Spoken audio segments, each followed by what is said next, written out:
Bonjour, je suis Muriel Bédot, artiste multifacette, danseuse chorégraphe, consultante et conférencière motivationnelle, conseillère en parentalité, chef d'entreprise, mère de 4 formidables enfants.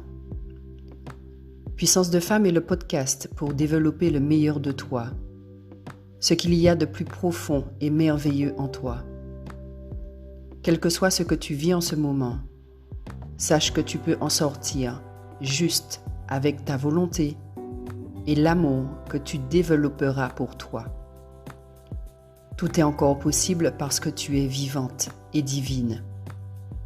Ta lumière est puissante et je t'aiderai chaque lundi à la faire grandir jusqu'à devenir ce que tu souhaites depuis si longtemps.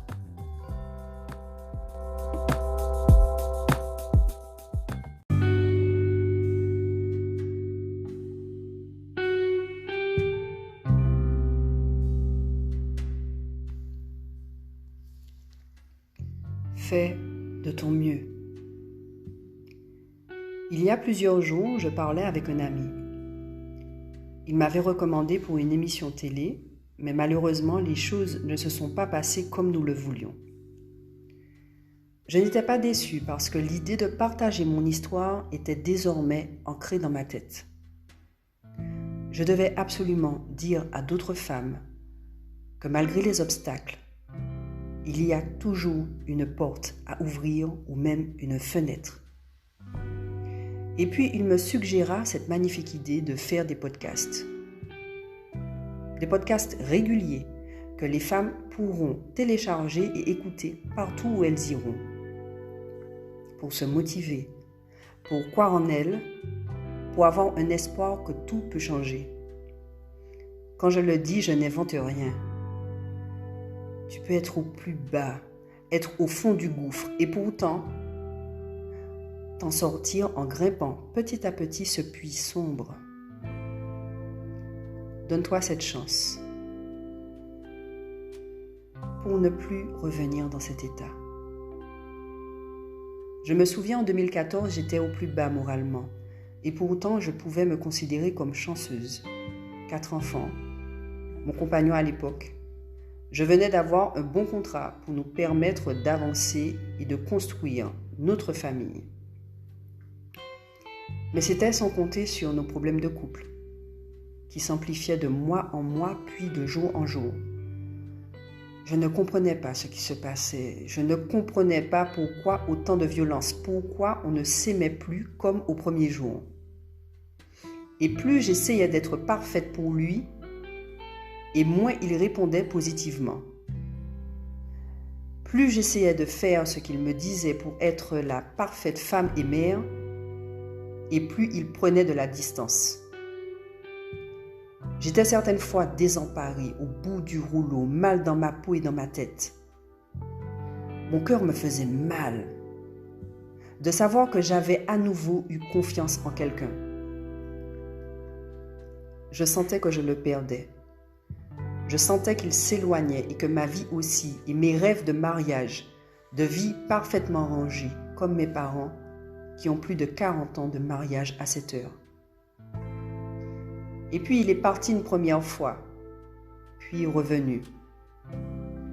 Une deuxième fois, puis revenu. Une troisième, et je crois que j'ai arrêté de compter à ce moment précis. J'étais en état de sidération. Et puis l'acceptation est arrivée.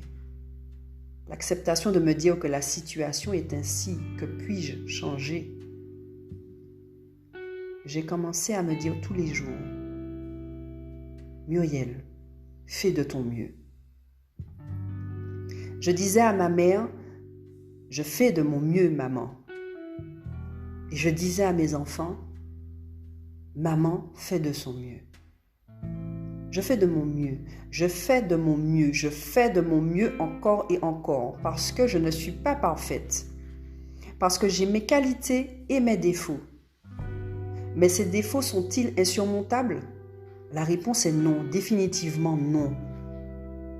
J'étais capable d'encore plus, mais je ne le savais pas encore.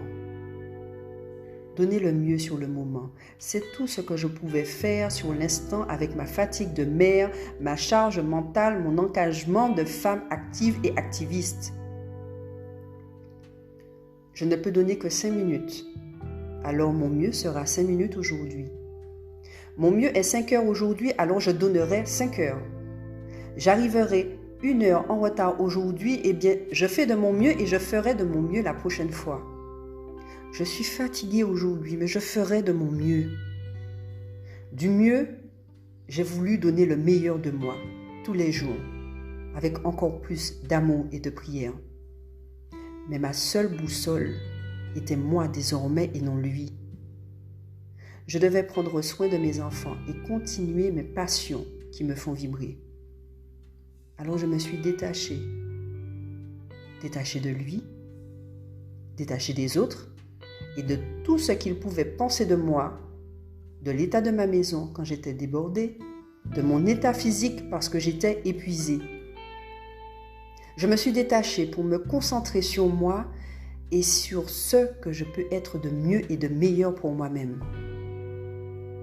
Être la meilleure pour moi est ma seule obligation morale, parce que j'aurai forcément des répercussions sur tout ce qui m'entoure. J'ai envie de l'être un peu plus chaque jour, parce que c'est bon. C'est profondément bon de faire de son mieux sans chercher la perfection, sans bâcler non plus. J'ai appris que je suis parfaite dans mon imperfection. Je suis lumière et ombre, je suis le jour et la nuit, je suis hier et aujourd'hui.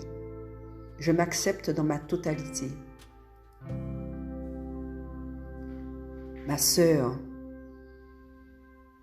fais de ton mieux. Fais de ton mieux un peu plus tous les jours. Et quand tu te sentiras prête, fais le meilleur pour être fière de toi. Être en paix avec toi, être amoureuse de toi. Parce que tu le mérites, comme moi-même.